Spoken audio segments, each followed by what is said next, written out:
आपण पाहत आहात BV महाराष्ट्र न्यूज, खबरबात महाराष्ट्राची।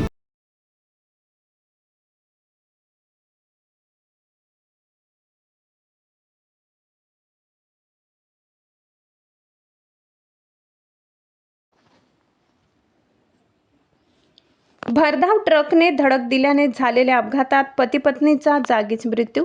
मुलाचे शैक्षणिक साहित्य खरेदी करून घरी जात असताना काळाचा घाला। वणी सापुतारा राष्ट्रीय महामार्गावरील धनाई माता मंदिराजवळ आयशर ट्रक व मोटरसायकलचा भीषण अपघात होऊन मोटरसायकलवर असलेल्या पती-पत्नीचा जागीच मृत्यू झाल्याची दुर्दैवी घटना घडली आहे। या अपघातात त्यांचा मुलगा गंभीर जखमी झाला असून त्याला पुढील उपचारासाठी खासगी रुग्णालयात दाखल करण्यात आले। याबाबत हकीकत अशी की सुरेश शांताराम खंबाईत वय 40 व त्यांची पत्नी विठाबाई सुरेश खंबाईत वय 35, त्यांचा मुलगा गोकुळ खंबाईत राहणार बंधारपाडा तालुका दिंडोरी ही तीनही जण एका मोटरसायकलवर बसून मुलाचे शैक्षणिक साहित्य खरेदी करण्यासाठी वणी येथे आले होते। मुलाची शाळा उघडल्याने लवकरच त्याला शाळेत पाठवू असे स्वप्न उराशी बाळगून ते वणी येथे शैक्षणिक साहित्य खरेदी करण्यासाठी आले होते।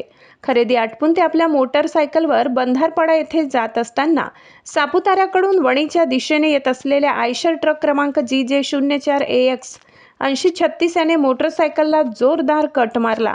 हा अपघात इतका भयंकर होता की खंबाईत पती-पत्नीच्या डोक्याला व हातापायांना जबर मार लागल्याने त्यांचा जागीच मृत्यू झाला। अपघातात गंभीर जखमी झालेल्या गोकुळ खंबाईत यास वणी येथील शासकीय ग्रामीण रुग्णालयात दाखल करण्यात आले होते। तेथे त्यांच्यावर प्राथमिक उपचार करून पुढील उपचारासाठी नाशिक येथे हलविण्यात आले। अपघाताची माहिती मिळताच वणी येथील रुग्णालयात ग्रामस्थांनी मोठी गर्दी केली होती। काल सायंकाळी उशिरा मयत पती-पत्नीवर शवविच्छेदन करून मृतदेह नातेवाईकांच्या ताब्यात देण्यात आलाय। या प्रकरणी वणी पोलिसात गुन्हा दाखल करण्यात आला असून पुढील तपास वणी पोलीस करीत आहेत।